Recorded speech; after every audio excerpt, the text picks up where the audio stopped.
Chicago Public Schools have made a lot of changes to confront an ongoing sex abuse scandal. But now a mother says her son with special needs was assaulted in a bathroom by another student. She blames CPS, saying he never should have been in that bathroom without supervision.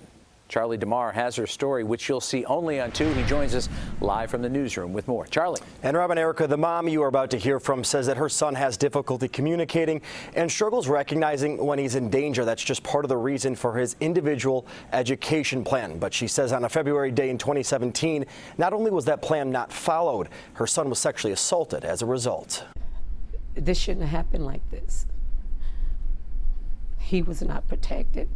This mother, who asked not to be identified, is comforted by her husband. The couple says their son with special needs, Developmental, social.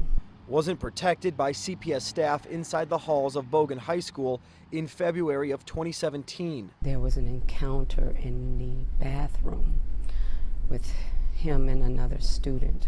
Her son's individual learning plan, or IEP, required him to be assisted almost everywhere throughout the school, including the bathroom. He needed to be protected. He's vulnerable. A complaint filed against the Chicago Board of Education claims the woman's son was left alone to go to the bathroom. He told me he was hurt. I'm hurt, and he mentioned blood, and I went crazy. Her son, identified as John Doe in the complaint, says he was sexually assaulted inside the unsupervised bathroom by a fellow classmate, also with special needs. CPS is failing these students. Attorneys Carolyn Daly Scott and Larry Rogers Jr. Under appropriate supervision, he would have never been harmed in the fashion that he was. A history of doing those things to not just my kid, but to a number of kids. The student in question allegedly has a history of sexually assaulting other students. I was sick. I was sick to my stomach to hear that. Something CPS was aware of, according to court papers. Who's going to protect them? Who's going to protect them?